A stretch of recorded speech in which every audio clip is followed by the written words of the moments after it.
Coming up in today's newscast, the Knesset votes on a long-awaited bill on ultra-Orthodox enlistment in the army.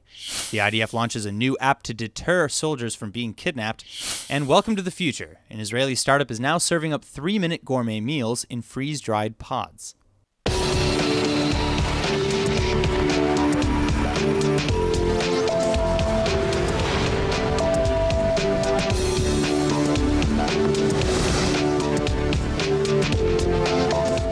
Today, the Knesset is set to vote on a new bill that significantly rewrites the law on ultra-Orthodox exemption from the IDF. In the past, members of this community were not required to enlist into the army on religious grounds, but this exemption was struck down by the courts last year, forcing the government to reach a new compromise, a compromise that's being put to the test in today's crucial first vote. The new bill would still allow the ultra-Orthodox to largely evade the mandatory draft into the IDF, but would require a yearly quota from this community to enlist. For example, if the bill were to become law this year, roughly 4,000 ultra-Orthodox would be legally required to enlist, a number that would slowly increase over the next several years. If the community fails to meet this quota target by less than 95%, the government would punish the community in the form of economic sanctions against religious yeshivas or Jewish seminaries. The issue of ultra-Orthodox exemption from the army is easily one of the most divisive debates in modern Israeli history. The bill itself fully embodies that fissure. Ultra-Orthodox members of Prime Minister Netanyahu's coalition have already turned against their Knesset allies, saying that not a single Haredi should be required to enlist. Longtime Netanyahu opponents, however, now find themselves aligning with the Prime Minister's coalition, namely Yair Lapid's Yesh Atid party, hoping to find a compromise on this issue. Rumor is that Haredi parties will not topple the coalition as they've threatened to do in the past. But at the same time, Israeli media has already reported that talks are underway to set early elections if the first reading of this bill comes to pass. That means that all parties may be casting their votes today in anticipation of elections on the near horizon. Returning now to our studio with more on the Haredi enlistment legislation is Rabbi Dov Halbertal, who is the former head of the Office of the Chief Rabbi of Israel, and Rabbi Ariel Konstantin, the founding rabbi at the Tel Aviv International Synagogue. Thank you both so much for being here today. So to begin, I think we could agree that Israel deserves to be protected and needs to have an army. Do you agree with this? Absolutely. Absolutely. Okay, so what is the issue then with Haredi enlistment in the army? There are actually two big burdens here in Israel. The army, a very serious, risky, and sensitive on one hand. But on the other hand, you have another burden. The other burden is the spiritual one, meaning, as we saw it as Haredim, keeping the DNA of the Jewish nation. You need the yeshiva world to exist, as it is nowadays. Taking those to the army, it will stop to exist. Why is it impossible to continue the yeshiva and do military? Why is it impossible both to do Torah study and to work in the army? You can see here the film. It's impossible because it's against the nature. It's against the nature of a man. You know, going to the most materialistic place in the world is an army. An army, you know, you become materialistic, you see everything, you know, that it's not. And coming out from such a spiritual world to a place materialistic like this, it will ruin you in one moment. Rabbi Konstantin, what's your reaction? I'm sorry, that absolutely has no bearing whatsoever. You have Hesder Yeshiva programs where students are fully ingrained in study of Torah and the highest level. You're saying that they're not engaged in the spirit. These are people engaged in the spirit. These are Talmidei Chachamim that come out of this, the Torah scholars, and they both serve in the army and they study Torah on the highest level, and there is no reason why this community cannot equally engage in Torah study and the spiritual elements and serve in the army. Further to that, from all history, we've always had the Jewish religious leaders who are the leaders of the army. Yoshua ben Nun, it says, Lech, you know, he was told to, B'char lanu anashim v'hilachem b'amalek machar. Go out, choose yourself some soldiers, and you go fight. Who was Yoshua ben Nun? The one who was given the rule, V'agita bo yomam v'layla. You shall study day and night. And yet he was the one personally out there fighting. The Maccabees, they were fighting. Okay, they were religious elites. You had David HaMelech, who was the head of the army. That's he was not a an argument Chacham. at all. I will tell you why. It's not an argument at all. Because in those days, historically you are right, but in those days, all the Jewish nation was religious. Were keeping mitzvot, were studying and learning. Today, 70% are assimilating in the States. So non-secular here, non-secular, non-religious here, 85%. So you have the DNA of keeping the Jewish identity. It's 10%, not more than it. You need serving in the army. You need them contradiction. Hold on. So what I'd like to follow up with what you're just saying. You know, the birth rate in Israel, if we take the birth rate in Israel, the ultra-Orthodox birth rate is 2 to 1 that of non-Haredim. Okay? By 2060, they're estimated to be half of the population. At that point, you know, with that trend continuing, how is it that you can say that there won't be this identity, this DNA in Israel? Maybe it will come a time. Maybe. I don't see it so fast as you say. You say it in 30 years. It's not. The non-religious are not going from here anywhere. But no, but the birth rate let's say it's not the birth. You know, it's they said it 50 years ago also. But let's assume it. Mm-hmm. If it will happen, that the rate will be like you said before, and we will be 50, 60%, maybe things will change. Nowadays, in the situation now that we are 10% and keeping the DNA of the Jewish nation, we cannot go serve in the army. So it shows a weakness in the two DNA. Burdens, it shows different a weakness in the community, because if the Dati Leumi community can successfully keep that DNA and serve in the army, they are 100% keeping it, and they are promoting both living Torah in full lives and living and doing the army. We're also talking about 3 years here. We're talking about studying Torah before. They can continue as Avrechim studying Torah after. The army is they provide for the Haredim in the army. My own nephew served in the army and as a Haredi, and he came out fully 100% religious and continues to study Torah. There is no contradiction in those 3 years. Their needs are provided for, and I have a solution as well, I think, where this can be resolved for the elite. When Ben Gurion gave the exemption, he gave an exemption for the elite, not for the masses. Now, I believe that the elite should continue to study Torah. As my daughter is in the army right now as a religious sporteit mitzdayenet, which is a elite athlete. Right. So they have exemptions for elite athletes, elite musicians and singers, that they can continue to be the best of Israel and serve in the army. They can do the same thing with the Torah scholars, that they can serve within the context of the army. They can even study and have to report at 6 a.m. and for davening and do within a military structure that makes sure that they are studying and they're not just goofing off. Who talks about elite? We are talking about keeping the identity of the Jewish community, not elite of 2%. We want to keep the Jewish nation. Keeping the Jewish nation means that we need more and more yeshiva boys not going to the army, because the secular don't maintain the Jewish religious Zionists that are going to the army, they are not the same. So they're not maintaining the Jewish identity? Not maintaining. Wow. Unfortunately, this, as you can see, this conversation is as heated here as it probably is in the Knesset. Rabbis, thank you so much for coming in. Thank you. All right. The Army has just made a massive new purchase of Israeli military tech in the United States. This new deal, valued at $193 million, will see American tanks upgraded with Israel's cutting-edge Trophy defense system. The Trophy active defense system uses precision monitors to detect incoming enemy attacks on tanks. A tank outfitted with the system will detect an incoming threat, like an anti-tank rocket, for example, pinpoint its exact location and trajectory, and then fire an interceptor to destroy the threat in midair.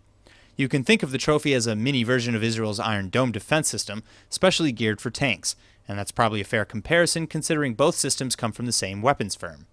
Rafael Advanced Defense Systems developed the Trophy alongside Elta Systems, and it's already been tested successfully in the field, most recently during the 2014 war in Gaza, Operation Protective Edge. This massive deal is yet another example of U.S. military investment in Israeli tech, and Trophy is currently up and running in hundreds of IDF tanks all over the country. The system is the only one of its kind anywhere in the world, so it's no wonder the U.S. Army wants to get its hands on it.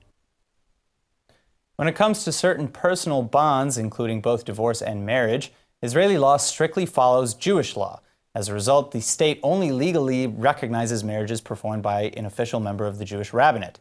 This has led many same-sex and heterosexual couples to get married outside of the rabbinate or even outside of Israel altogether, a practice that Israel's foreign ministry has seemingly just supported with a new video, one which has already come under fire by critics across the political spectrum.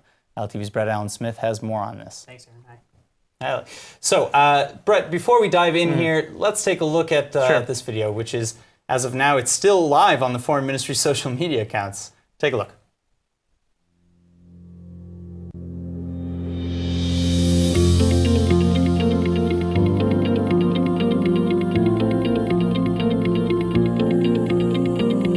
We got married 2 years ago. We just got married 2 months ago. We got married 2 years ago. Do it your own style. Bring your own aspect to things. It is a night that you're going to remember for your whole lives. In Israel, there's the Orthodox way to get married through the Rabbanut Institute. And we found a path that both of us are happy. Okay. All right, so I think we get at least the heart of the message here. Where's the criticism coming from? Okay, so I'll say a couple things here. So first of all, people on the religious side, they're pretty furious that the government is seemingly celebrating these alternative marriages in the first place. Alternative for them, meaning any wedding done outside the rabbinate, period. So that's one side. But on the other side, people, who either perform or have had these alternate weddings, they're upset because these weddings, they're not a part of Israeli culture. Actually, much the opposite. They do these weddings because they want their day to feel special, to be unique. And I have to stress this. These weddings are not legally recognized by the state. So here's another clip I want you to watch from this same video. And keep in mind that the people talking so happily about this ceremony, the government doesn't recognize that marriage. So watch this. We had a Friday noon wedding, outdoor wedding between some fields and trees and inside nature. We hadn't had an Orthodox wedding. We got married by a friend. And together we wrote the ceremony and everything. We felt like really, really, really connected to the ceremony. We felt that we brought our own aspect to the chuppah. All right, I see what you're saying. Right. But, I think the foreign ministry actually understands the backlash too. After all this criticism, Israel's foreign ministry spokesperson Emmanuel Nachshon admitted that the video was a mistake. He says, quote, we made a mistake both in calling it alternative weddings in Israel and also by addressing such a controversial topic. But this sort of begs the question, who was this video for to begin with? Well, for one thing, I would say definitely not Israelis. I mean, first of all, rabbis who perform weddings outside the rabbinate, like in any of the weddings that in this video that they just talked about, for example, they could be criminalized for doing that. Now, that law isn't typically enforced, but technically they could face jail time for being a rabbi at a wedding like that. So I think it's very obviously, the wedding, that this video is in English, there's text in English, so I would say the video is probably more of a PR strategy targeting, Americans and English speakers than anyone, if you want to talk about who the video is for. Right. All right, so I just want to say, despite the, let's say, catch-22 of celebrating these alternative weddings, and despite not recognizing them, marriage ceremonies are wonderfully diverse here. I totally agree. I get why the foreign ministry would want to advertise that. It's a beautiful thing. Yeah. I mean, it's freedom. Hopefully that freedom can be enforced in the years to come. Yeah. All right, thanks, Brett. Of course. Now, Palestinian children from East Jerusalem are heading inside Israel's borders today for an event that will surely be talked about for months to come. For the first time ever, the Knesset is hosting an open conference called Children of the Occupation to discuss the realities, difficulties, and hopefully solutions regarding what Palestinian children face while living in the occupied West Bank. Left-wing parties in the Knesset have long petitioned the government for an event like this. Today's forum will see foreign diplomats, Israeli leaders, and yes, Palestinian children from East Jerusalem meeting to discuss the effects of the Israeli-Palestinian conflict on the next generation. This is a controversial meeting to be sure, considering that Israel has often deflected accusations of misconduct in the Palestinian territories. Still, left-wing Knesset members, as well as Israeli-Palestinian peace groups, have long cited misconduct by the IDF in the occupied territories. Specifically, many worry that the conflict is merely stirring hatred for the coming generation and planting the seeds of future bloodshed. But the testimony of these Palestinian children will surely be the most anticipated item on the agenda. For most, if not all of these kids, it will be their first time ever stepping foot out of the Palestinian territories and interacting with Israeli civilians.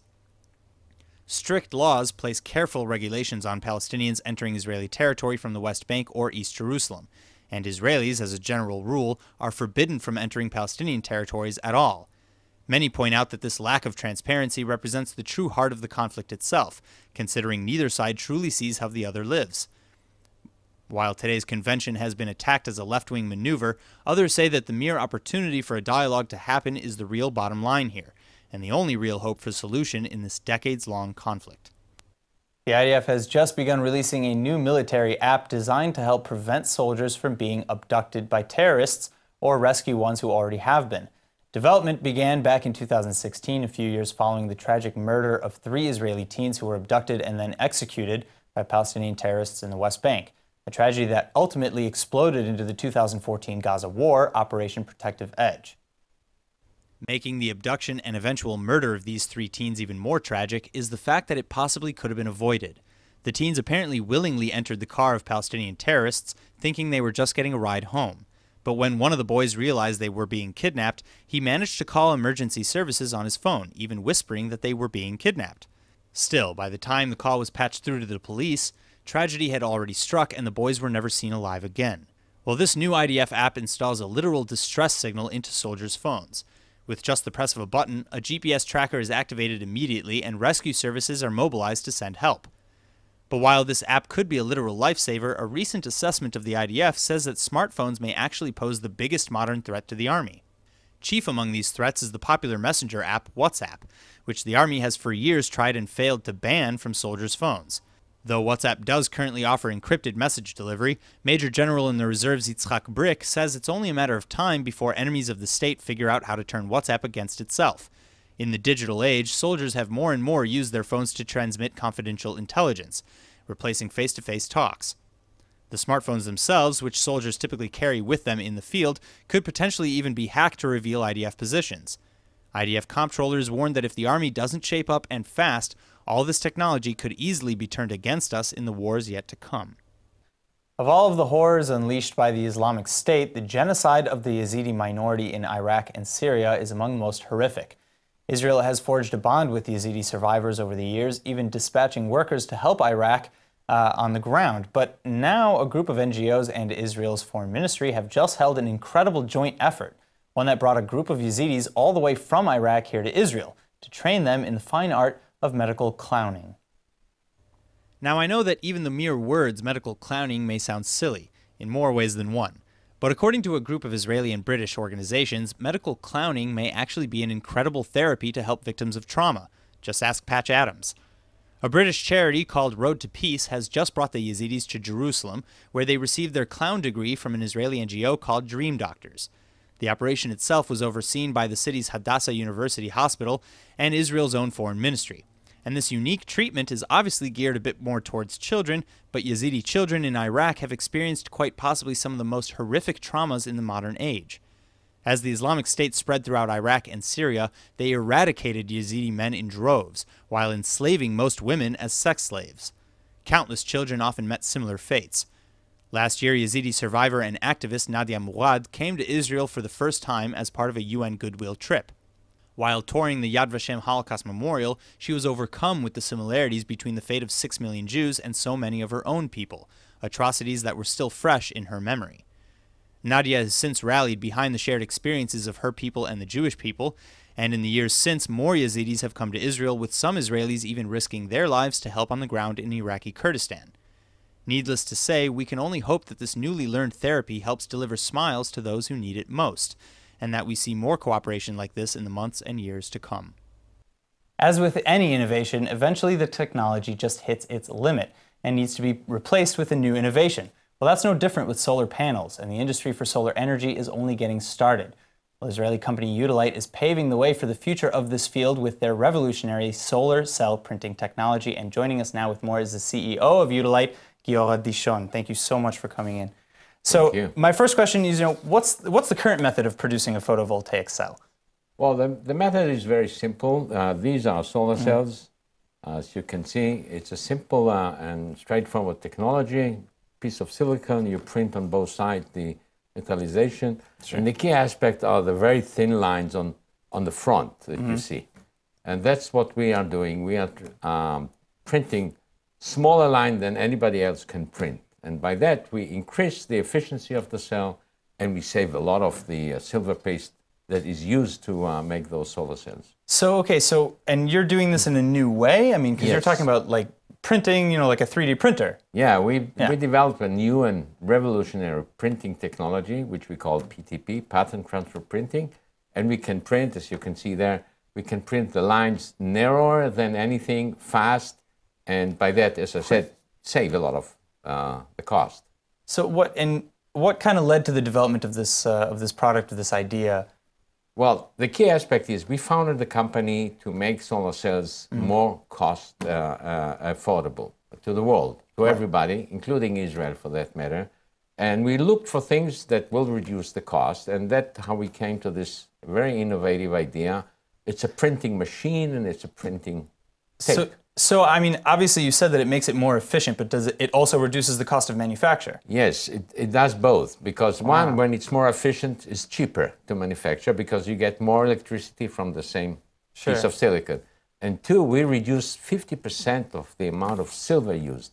And this is very significant, not just per cell, but for the industry, for the world, for that matter. So where is Ultra-Orthodox already, you know, being used where, and you know, what have the results been like? Okay, so the technology, the industry, the PV industry is concentrated in China. Okay. And it's this year, this industry will be over $50 billion industry. It's a huge... Just in China or globally? Well, China is 70–75%. So globally... So just in China. Yeah, just in China, exactly.